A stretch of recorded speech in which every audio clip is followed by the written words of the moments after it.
कथा में चलें। आज कथा ही कथा सुनो, बहुत लंबी कथा है। पुरी में तो नियम, क्योंकि परब्रह्म के वहां नियम बहुत हैं। ठाकुर जी को ये कराना, उसके बाद ही सोएंगे, इतने नियम होते हैं कि उसी में ही विलंब हो जाता है ठाकुर जी को। पर कभी कभी चित्त में ऐसा भाव आता है कि परब्रह्म इतने नियम में क्यों बंधा है, भगवान इतने नियमों में क्यों रहते हैं। ठाकुर जी नियम में रह करके मुझे और आपको चैलेंज करते हैं कि तुम्हारे प्रेम में सामर्थ्य हो तो मेरा नियम तोड़वा के दिखाओ। ठाकुर जी नियम तोड़ने के लिए नियम में बैठते। कितने भक्तों के लिए ठाकुर जी ने नियम तोड़ा। स्नान पूर्णिमा के दिन श्री जगन्नाथ जी गणपति रूप धारण करते हैं। गणपति भक्त था उसके लिए, क्योंकि उसका संकल्प था मैं गणेश जी के अलावा किसी को नहीं देखूंगा। उसके लिए श्री जगन्नाथ जी ने नियम तोड़ा और अन्य देव का रूप धारण कर लिया, गणपति रूप धारण कर लिया। सालवेग की भक्ति से प्रसन्न होकर के महाप्रभु जगन्नाथ जी का रथ जो लाखों लोग खींचते हैं रुक गया। जब तक सालवेग नहीं आएगा आगे नहीं बढ़ूंगा मैं। बलराम दास जी जैसे भक्त के लिए ठाकुर जी ने अपने रथ को रोक दिया और रथ के आगे लाखों लोग खड़े थे। ठाकुर जी ने समुद्र किनारे दूसरी रथ यात्रा कर ली, नियम तोड़ दिया।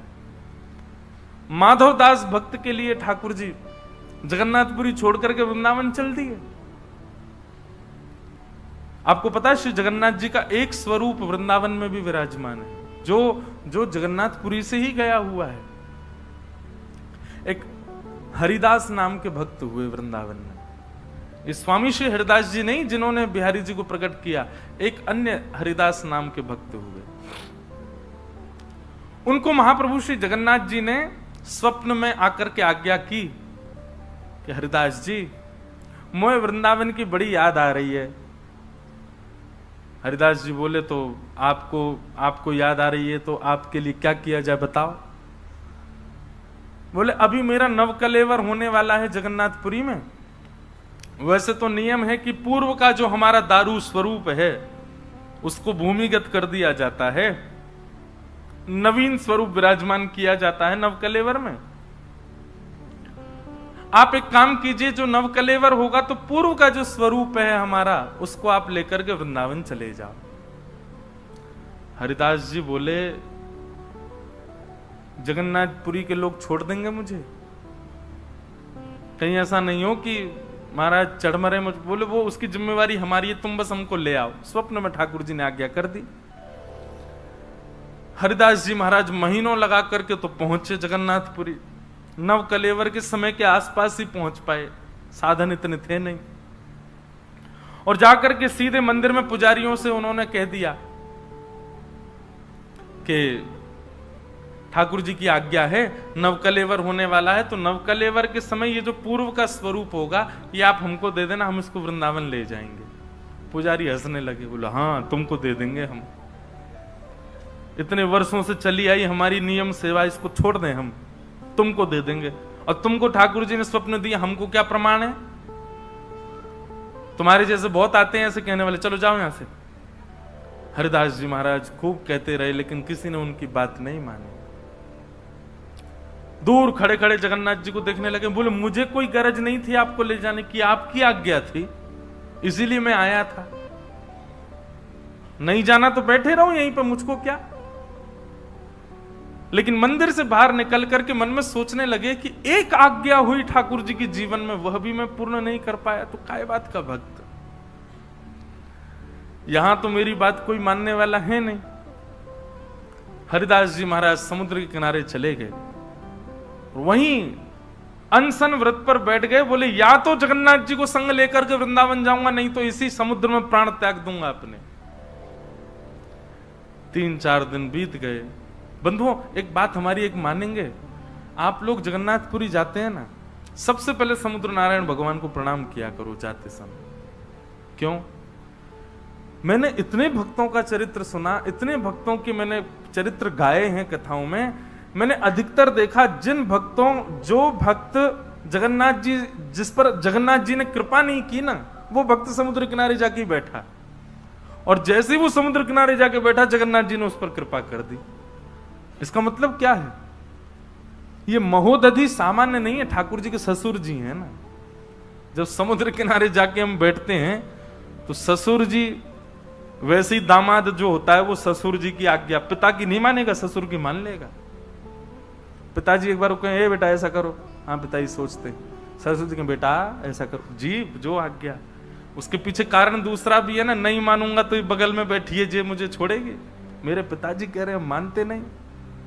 और जगन्नाथ जी की तो बड़ी रोचक रोचक कथाएं हैं। जगन्नाथ महाप्रभु अपनी ध्वजा पर चंद्रमा और सूर्य दोनों को धारण रखते हैं।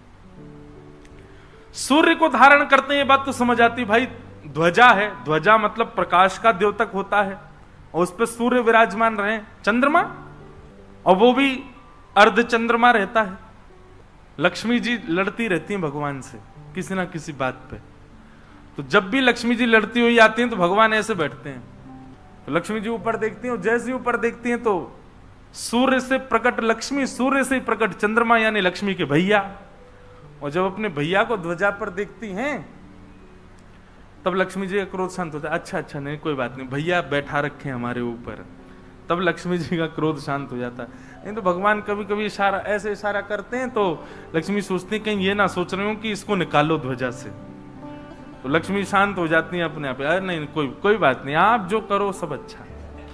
तो गृहिणी का जो सम्मान है वो ठाकुर जी भी करते हैं, और गृहिणी के कारण गृहिणी के पिता का भी सम्मान करते हैं। तो मुझे ऐसा लगता है, मैंने अधिकतर भक्तों के विषय में देखा, जगन्नाथपुरी जाने वाले भक्तों ने जब तक समुद्र का आश्रय नहीं लिया, प्रभु ने कृपा नहीं की उसके ऊपर। इसलिए सबसे पहले समुद्र नारायण को प्रणाम करो, वहां की रज जो है उसको वंदन करो, उसके बाद महाप्रभु जी के पास जाओ, देखना और भक्तों से विशेष आपको दर्शन होगा। ससुर जी से पहले मिलके आए हैं, ससुर जी की अप्रोच से आए हैं। तो श्री हरिदास जी जाकर के समुद्र किनारे रुदन करने लगे, अन्य जल का त्याग करके अनशन पर बैठ गए। तभी महाप्रभु जगन्नाथ जी ने राजा को स्वप्न दिया और कहा, मेरे परम वैष्णव श्री हरिदास जी आए हैं और मेरी उनको आज्ञा हुई है, आप मेरे सारे रूपों को नवकलेवर के समय भूमिगत कर दिया करें, परंतु अब का जो स्वरूप है इसको वृंदावन भेजो, मुझे एक रूप में वृंदावन रहना है और हरिदास जी के साथ भेजो। तब राजा ने भगवान की आज्ञा मान करके हरिदास जी को बुलाया, और पहली बार जगन्नाथपुरी में ऐसा हुआ कि नवकलेवर के बाद श्री जगन्नाथ महाप्रभु का जो स्वरूप था वो वृंदावन गया, और आज तक जगन्नाथ घाट पर श्री जगन्नाथ जी विराजमान है। वो अजन्मा है, लेकिन फिर भी प्रेम के वश आकर के ठाकुर जी सब करते हैं। मैं कथाओं में कहा करता हूं कि भगवान इतने नियमों में क्यों रहते हैं। ठाकुर जी जितने नियम में रहते हैं उतना नियम में कोई नहीं रहता। मंदिर का अगर नियम है कि 11 बजे 9:30 10 बजे ठाकुर जी सो जाएंगे तो सो ही जाएंगे, चाहे दुनिया में प्रलय आवे। ठाकुर जी का 8 बजे बाल भोग होगा तो होगा, ठाकुर जी का 12 बजे राजभोग होगा तो होगा। समय से खाना, समय से पीना, समय से सोना। और हमारे वृंदावन में तो विशेष ध्यान रखते हैं, जगन्नाथपुरी में नहीं रखते ध्यान। अभी जिस दिन में गया उस दिन जगन्नाथ भगवान सोए रात में 1:30 बजे, और कई बजे 2:30 भी बज जाता है ठाकुर जी को सोते सोते, और सुबह उठ जाते हैं 6:30 बजे। अभी मैं गया तो मैं उनसे बोला, पुजारी जी पंडित जी से, मैंने कि हमारे लाला को इतना काय को कष्ट कराए करो, मैंने कि रात में 2-2:30 बजे सुबह, सवेरे 6:30 बजे उठाए दो। बोले महाप्रभु जी सोते थोड़े ही, वो तो वृंदावन जाते। मैंने फिर तो आपको और लंबे समय तक बंद रखना चाहिए मंदिर, वृंदावन से बेचारे भागते होंगे। बोले अरे मंदिर खोल दियो सबरेन ने, 6:30 बज के भागो यहाँ थे। मैं फिर तो और लंबा समय ठाकुर जी को विराजमान करो। बोले वृंदावन में तो सखियों और श्री राधा रानी के संग रास करने गए, यहाँ पे भी तो लाखों वैष्णव आते हैं, उनके संग भी तो रास विहार करना है। तो पुरी में तो नियम, क्योंकि परब्रह्म के वहां नियम बहुत हैं, ठाकुर जी को ये कराना उसके बाद ही सोएंगे, इतने नियम होते हैं कि उसी में ही विलंब हो जाता है ठाकुर जी को। महाप्रभु जगन्नाथ जी की लीलाएं भी देखो, दुनिया के सारे ठाकुर दिन में श्रृंगार करते हैं, पर जगन्नाथ महाप्रभु रात्रि में पुष्प श्रृंगार करते हैं, सोते समय फूलों की श्रृंगार करते हैं। वृंदावन के या पूरे भारतवर्ष के जितने भी कृष्ण मंदिर हैं, सब जगह पुष्प सुबेरे धारण होता है। महाप्रभु जी का भी सुबह धारण होता है, परंतु विशेष प्रकार के पुष्पों का श्रृंगार ठाकुर महाप्रभु जगन्नाथ जी का रात्रि में होता है। उसके पीछे लीला क्या है? बोले लीला ये है कि जैसे ही कपाट बंद होते हैं, श्री जगन्नाथ महाप्रभु उस दिन वृंदावन चले जाते हैं। तो वृंदावन ठाकुर जी रास करने जा रहे हैं, तो रास में जाएं तो सज धज के जाएं, इसलिए श्रृंगार होता है ठाकुर जी का। लीला तो अपने आप लीला प्रकट हो गई। लीला क्या प्रकट हुई कि ठाकुर जी संग इतनी गैया रहती हैं, कोई कथन निकाल के और ठाकुर जी दूध पी लेते होंगे जब भूख लगती होगी। एक नेपाल में मेरी कथा थी, तो नेपाल के एक पंडित जी वो अपने शालिग्राम जी लेके चलते थे छोटी सी एक झोली में, और कुशा होती है ना, वो कुशा से उन्होंने चांदी की गैया के गले में एक रस्सी बांध रखी थी, और वो कुशा ठाकुर जी के नीचे आसन उस कुशा का बना रखा था, उसी कुशा की रस्सी गैया ने बांध रखी गले में। तो मैंने उनके ठाकुर जी देखे, मैंने कि आपने गैया संग में रखी है, पर गैया बांध क्यों रखी है? ठाकुर जी थे। बोले हम तो फक्कड़ आदमी, हमारा कहीं भोग लगे नहीं लगे, कुछ हो नहीं हो, इसलिए हमने एक ठाकुर जी गैया खरीद के दे दी है, जब आपको मन करे इसी का दूध पी लिया करो नीचे मुख लगा करके। बोले गैया कहीं भाग नहीं जाए तो या हमारे हमने बांध रखी है। और बोले हमारे यहाँ एक बात और है। मैंने कि क्या? बोले ठाकुर जी का भोग तो हम नहीं लगा पाते, पर कहीं कहीं घास मिल जाती है तो गैया को जरूर खवा देते हैं, भीतर घास रख देते हैं, गैया के दूध बनता रहेगा, लाल जी पीते रहेंगे। तो ये भाव की बात है, ये लीला की बात है। इसलिए कभी ये विचार नहीं करना चाहिए भगवान को तो इसकी जरूरत ही नहीं थी, भगवान तो ये करना ही नहीं चाहिए था, भगवान को इसकी जरूरत ही नहीं है, भगवान तो इस सत्ता में होने ही नहीं चाहिए। वो सर्वथा स्वतंत्र हैं, वो कुछ भी कर सकते हैं। कर्तुम अकर्तुम अन्यथा कर्तुम समर्थ ईश्वर, इसीलिए उनका नाम ईश्वर है। भले ही शास्त्रों में वेदों में निषेध बताया गया हो कि ये निषेध है ठाकुर जी को, ये निषेध है, ऐसे नहीं जाना चाहिए, ऐसे नहीं भोजन बनाना चाहिए, ऐसे नहीं सेवा करनी चाहिए, पर उनकी इच्छा हो जाए तो वो सब करवा भी सकते हैं, नियम से परे जा करके। कई घरों में, कई संप्रदायों में ऐसा नियम है, ठाकुर जी का भोग ऐसे बनना चाहिए, इतने अपरस में बनना चाहिए, नदी के जल से ही बनना चाहिए, मिट्टी के बर्तन में ही बनना चाहिए, केले के पत्ते में ही पधराना चाहिए, इतने नियमों में इतने बजे ही होना चाहिए। पर ठाकुर जी उसमें बंधे नहीं है, वो स्वतंत्र आ जाएं तो वो कुछ भी कर सकते हैं। वो कर्माबाई के बिना नवे दिवे खिचड़ी को भी खाने चले जाते हैं,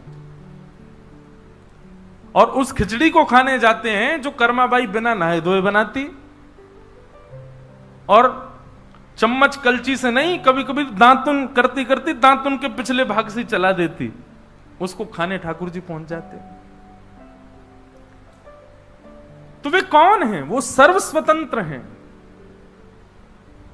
हम कहते भले ही हैं ये नियमों में ठाकुर जी हैं, पर ये सब कहने की बात है। यदि वो अपने पर आ जाएं तो उनके लिए कोई नियम नहीं है, वो सर्व स्वतंत्र हैं, वो कुछ भी कर सकते हैं। ठाकुर जी का स्वभाव है ऐसा।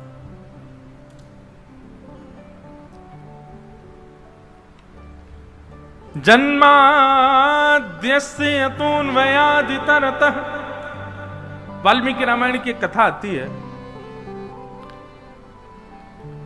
कि जब विभीषण शरण में आया राम जी की में, तो विभीषण को शरण में लेने से पहले भगवान ने एक मीटिंग बुलाई, विभीषण को बाहर बैठाया और सब बड़े बड़े बानरों को बैठा करके भगवान ने मीटिंग की, और सब बानरों से बोले विभीषण आया, रावण का भाई है, क्या करना चाहिए बताओ, इसको शरण में लें कि ना लें।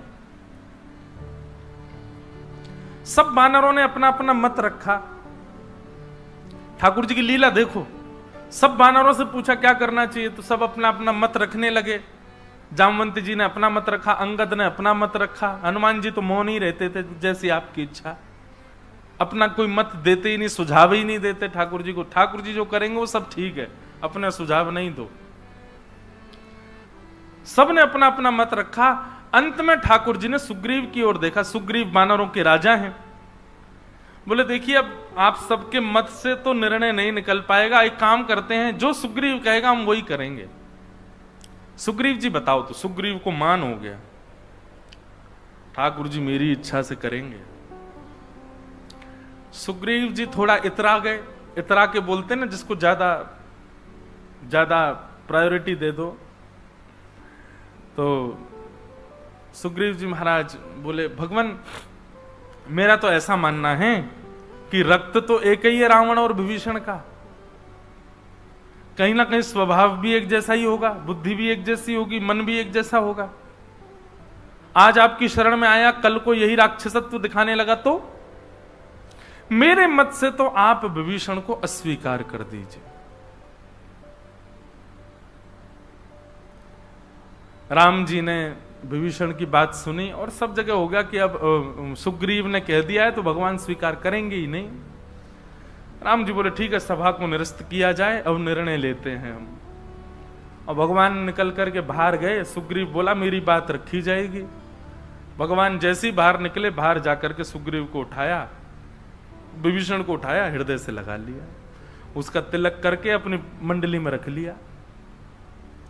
सुग्रीव बोला ये क्या बात है, मैंने मना कर दिया, मैंने पूर्ण रूपेण असमर्थता व्यक्त की और इन्होंने सबके सामने कहा कि जो सुग्रीव कहेगा वो होगा, और जब मैंने मना कर दिया तो फिर जाकर के उसको गले क्यों लगाया? और जब गले लगाना ही था, इनके मन में था ही पहले से, तो मुझसे पूछा क्यों? सुग्रीव के मन में आ गया कि कल प्रातःकाल होते ही मैं तो यहां से चला जाऊंगा, अब आगे की यात्रा में मैं नहीं रहूंगा, अपना अपमान करवाने थोड़ी रह रहा हूं मैं इनके पास में, ये अपने आप ढूंढ लें सीता जी को, मैं तो चला जाऊंगा। तब भगवान प्रसाद पा रहे थे, भगवान ने प्रसाद पाते पाते अपना, सुनो सुग्रीव को बुलाना चाह रहा। सुग्रीव आए, सुग्रीव आकर के बैठे, जी भगवान आज्ञा करें। बोले लक्ष्मण जी के मुख की ओर देखो। सुग्रीव जी ने देखा, बोले ये पलक जितनी देर में झपकते हैं ना, लक्ष्मण जी जितनी देर में अपनी पलक झपकते हैं, इतनी देर में सैकड़ों रावणों को मारने की सामर्थ्य है हमारे अंदर। हमको जरूरत नहीं तुम्हारी रावण को मारने के लिए, हम ना चाहे ना तो रावण जन्म ही नहीं ले सकता। पर ये पूरी लीला केवल और केवल अपने भक्तों की प्रसन्नता के लिए कर रहे हैं। इसलिए सुग्रीव ज्यादा अपने ऊपर मान मत करो कि तुम्हारी बात नहीं मानी या तुमसे क्यों पूछा गया, तुम्हारे मान को नष्ट करने के लिए तुमसे पूछा था हमने, तुमको मान हो गया था कि तुम्हारी बात मानते हैं। तो भगवान सर्व स्वतंत्र हैं, आप उनसे कुछ एक्सपेक्ट नहीं कर सकते। वेदों में, शास्त्रों में, पुराणों में नियम कितने भी बता रखे हो कि भगवान ऐसे करेंगे, भगवान की सेवा ऐसे, भगवान की पूजा ऐसे, भगवान का भोग ऐसे, पर इसमें भी यदि प्रेम आ जाता है चित्त में तो फिर वेदों की लिखी बातें भी ठाकुर जी भूल जाते हैं। प्रेमी भक्त कैसे भी दे उसको स्वीकार करते हैं ठाकुर जी। इसलिए वो परमात्मा है, कर्तुम अकर्तुम अन्यथा कर्तुम समर्थ ईश्वर। ठाकुर जी किसी पर अनुग्रह करते हैं तो धाम जब पुष्ट हो जाता है चित्त में, तब ठाकुर जी लीला प्रदान करते हैं। जिसके चित्त में कभी लीला ही प्रकट नहीं होती, अभी और भजन करे वो, ठाकुर जी को माला पहनाई जावे, ठाकुर जी को कुछ भी अर्पण कराया जाए, ठाकुर जी के वस्त्र कैसे क्या, कहीं ना कहीं कुछ ना कुछ लीला का अनुभव आपको नित्य होना चाहिए। आज ऐसी लीला लग रही है ठाकुर जी की, जैसे हमारे श्रीनाथ जी रात में 2 माल पहन करके सोते हैं गले में, केवल 2 माला, वो भी मोतीन की पतली माला, पूरा श्रृंगार उतार देते हैं, हल्का श्रृंगार करके सोते हैं। तो 2 माल का भाव क्या है? तो 2 माल के प्रति लीला प्रकट होती है। यदि कुंज में दर्शन कर रहे हो तो कुंज, निकुंज, निवृत्त निकुंज, 3 कुंज होती हैं। कुंज में ग्वाल बाल, नंद बाबा, यशोदा मैया, सब ब्रजवासी सब हैं ठाकुर जी के साथ, पर जैसे निकुंज में चले जाते हैं तो निकुंज में केवल सखियां, किशोरी जी और ठाकुर जी, निवृत्त निकुंज में केवल ठाकुर जी और किशोरी जी और कोई नहीं। तो जब ठाकुर जी के गले में 2 माल दिखती हैं रात में, तो कुंज का यदि दर्शन करो तो कुंज में ऐसा भाव आता है कि ठाकुर जी यशोदा मैया के पास सो रहे हैं और यशोदा, एक हाथ यशोदा मैया को, दूसरा हाथ नंद बाबा को, गले में 2 माल, लाला बीच में सो रहे हैं, दोनों तरफ मैया बाबा सो रहे हैं, लाला को ऐसे अंक में भर के सो रहे हैं। निकुंज की लीला में जाते हैं तो वही दो माल जो है वो किशोरी जी के हस्त हैं। मानो किशोरी जी ठाकुर जी के अंग पर अपने दोनों हस्त कमल धारण करके शयन मुद्रा में जा रही हैं। हमारे नाथ द्वार के भाव में तो पाग, श्रृंगार, नूपुर, हर स्थिति में कोई ना कोई सखा प्रदत्त होता है। कई लोग हमसे ही प्रश्न कर लेते, भगवान को रास करने की क्या जरूरत थी? वो भगवान होकर के चोरी कैसे कर सकते हैं? वो भगवान होकर के किसी सबरी का झूठा कैसे खा सकते हैं? भाई एक बात मेरी सुनो, बहुत ध्यान से सब लोग इधर देखो। अपनी सत्ता को केंद्र बिंदु बनाना और अपनी सत्ता की प्रधानता में ही अपना जीवन जीना, ये मानव का स्वभाव होता है, ठाकुर जी का नहीं। मैं एमएलए बन गया, अब मैं ऐसे नहीं कर सकता, अब मैं ये नहीं खा सकता, अब मैं वहां नहीं जा सकता, ये मानवीय स्वभाव है, ठाकुर जी का नहीं है ऐसा स्वभाव। और यदि ऐसा स्वभाव ठाकुर जी का है तो वो ठाकुर जी का है बात के।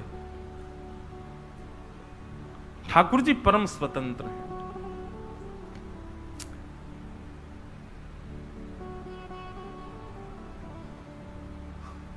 ऐसे ठाकुर जी के परम रूप को हम बारंबार प्रणाम करते हैं। सत्यम परम धीमहि, परम सत्य ठाकुर जी को हम वंदन करते हैं।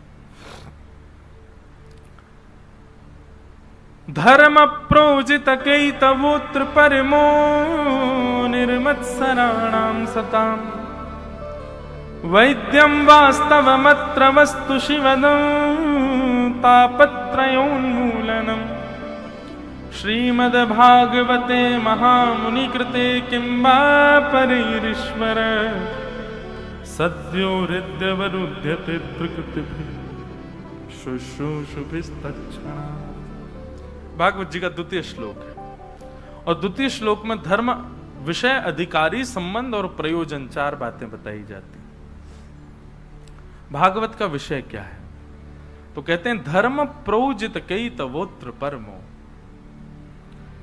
चित्त में, सुनने वाले के चित्त में परम धर्म का प्रादुर्भाव होना, यह भागवत का विषय है। धर्म का प्रादुर्भाव नहीं, परम धर्म का प्रादुर्भाव। एक बात सुनिए, धर्म और परम धर्म की अनेक व्याख्याएं मैंने कथाओं में बताई हैं, परंतु एक नवीन व्याख्या कहूं, धर्म और परम धर्म में अंतर क्या है? धर्म का मतलब है दूसरे का परोपकार करना, असहाय व्यक्ति की सेवा करना, यह धर्म है। बहुत ध्यान से सुनिएगा, असहाय व्यक्ति की सहायता करना यह धर्म है। निर्धन व्यक्ति को विवाह के लिए या उसकी पढ़ाई के लिए उसकी सहायता करना, यह सब धर्म कहलाता है। दूसरे की सहायता करना यह धर्म है, पर दूसरों को दूसरों की सहायता के लिए प्रेरित करना यह परम धर्म है।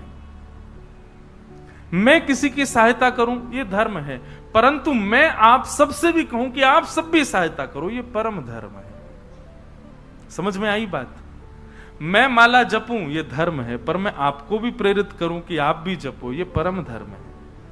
मैं जगन्नाथ जी का दर्शन करूं यह धर्म है, पर मैं आपको भी प्रेरित करूं यह परम धर्म है। मैं भगवत मार्ग का अनुगामी बन जाऊं यह धर्म है, परंतु मैं आपको भी लेकर के चलूं यह परम धर्म है। समझ में आई बात? अपने उद्धार का विषय जब रहता है तो वो धर्म कहलाता है, परंतु जब अपने साथ साथ अन्यों के भी उद्धार का भाव चित्त में प्रकट होता है तो वो परम धर्म कहलाता है। श्रीमद् भागवत का विषय क्या है? सुनने वाले श्रोताओं के चित्त में धर्म नहीं, परम धर्म प्रकट होना चाहिए। आप यदि कथा सुनकर के केवल अपने ऊपर लागू कर लेते हैं तो आप धर्म कर रहे हैं, परंतु आप लागू करके अपने घर के सदस्य, अपने मित्र, अपने परिवारी जन, अपने जो भी आपके संपर्क में आए, आप उसको भी प्रेरणा देते हैं, ये परम धर्म कहलाता है। भक्तिमती मीराबाई, भक्त श्री सूरदास जी महाराज, ये सब कौन है? ये सब धर्म नहीं, परम धर्म करते थे। सूरदास जी ने 1.25 लाख पद लिखे। कितने? 1.25 लाख। किसके लिए?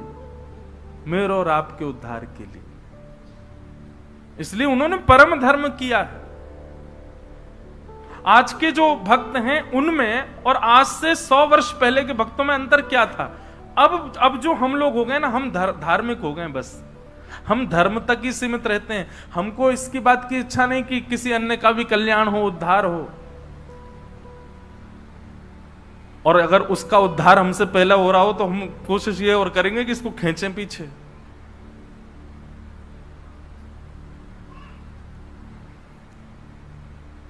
एक बार अपनी एक घटना बताऊं। हम तिरुपति बालाजी गए। अब तिरुपति में दर्शन में इतनी भीड़ लगती है, इतनी ज्यादा रश होता है, तो हम लगे मैंने कि यार कैसे भी बढ़िया वीवीआईपी दर्शन हो। अब वीवीआईपी दर्शन का मैं ही वैसे विरोध करता हूं कि भाई जो सामान्य दर्शन करते हैं तो ऐसा समझो कि ठाकुर जी उनको देखते हैं, और जो वीवीआईपी दर्शन करते हैं समझो कि वो ठाकुर जी को देखते हैं, ठाकुर जी उनको नहीं देखते। परंतु हमारी स्थिति कई बार ऐसी पड़ जाती है, जैसे कल ही हुआ, परसों कहीं कथा करके कल जगन्नाथपुरी दर्शन करके यहां, अब इतना ही समय है बीच में, दर्शन भी करना है, तो फिर यही रहता है कि कैसे भी हो, ठीक है भले ठाकुर जी ना देखें, हम तो देख लें उनको। तो श्री तिरुपति बालाजी दर्शन के लिए वीवीआईपी टिकट मिले कहीं से, एक जगह बड़ी महंगी टिकट मिल गई। अब हमको लगे, हम थे हमारे साथ 4-5 लोग थे, वीवीआईपी टिकट आते ही अब लंबी लाइन में जो खड़े थे उनके सामने हम ऐसे अदब से जामे हमको वीवीआईपी दर्शन होगा, सबसे आगे जाएंगे। जब वीवीआईपी वाली लाइन में पहुंचे तो हमारे आगे 2000 लोग और थे, उनके भी वीवीआईपी दर्शन थे। अब हम क्या करें पता है, हम उसको अपना वो अलग सा पर्चा था नीला सा, हम उसको दिखाएं, मैंने कि ये वाले दर्शन है हमारे आगे। बोले जितने दिख रहे हैं सब वही हैं ये। मैंने इतने सारे, तो वहां जाकर के फिर मन जो था वो, ये धर्म है, ये परम धर्म नहीं है।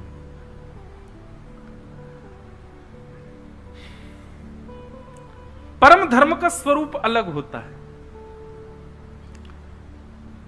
परम धर्म का जब भाव आता है तो स्वयं को गौड़ रखा जाता है, अन्यों के उद्धार की भाव रखा जाता है। मीराबाई के चरित्र में भी ऐसा आता है प्रसंग। श्री गिरधर लाल जी से प्रार्थना करती हैं कि हे गिरधर लाल, जब एक प्रसंग आता है, थोड़ा सा सुनाऊं, कि जब मीराबाई को विष दिया गया तो मीराबाई से कहा कि चरणामृत है।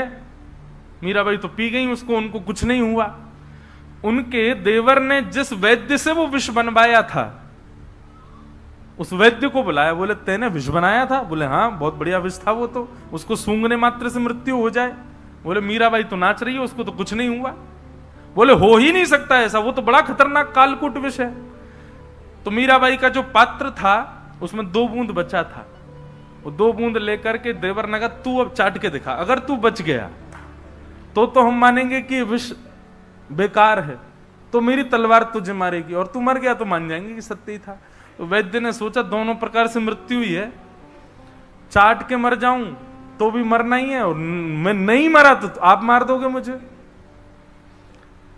उसने मन में विचार किया, बोले कोई बात नहीं, है तो विषी, लेकिन भक्तिमती मीराबाई का अधरामृत है, भगवत धाम तो मिल ही जाएगा। पी लिया और उसकी मृत्यु हो गई। और जब उसकी मृत्यु हुई, परिवार वालों को उसका शव भेज दिया। परिवार वाले रोते रोते मीराबाई के पास गए, बोले क्या दोष था हमारे पति का, आपको मरवाने के लिए आपके देवर ने विष बनवाया था, आप तो जीवित खड़ी हो, हमारे पतिदेव मर गए, हमारे बच्चे अनाथ हो गए। तब मीराबाई श्री गिरधर लाल जी के सामने कहती हैं, नाथ आप जीवन भर मुझे मत मिलना, आप जीवन में कभी मुझे दर्शन मत देना, मेरी भक्ति से कभी प्रसन्न मत होना, मुझे कभी अनुभव मत कराना अपना, मैं जीवन पर्यंत ऐसी रहने को तैयार हूं, मुझे अभिलाषा नहीं आपके दर्शन की, पर मैंने अब तक जितना भी आपसे निष्काम प्रेम किया है, उन सब प्रेम का फल इस वैद्य को आप जीवित कर दो। और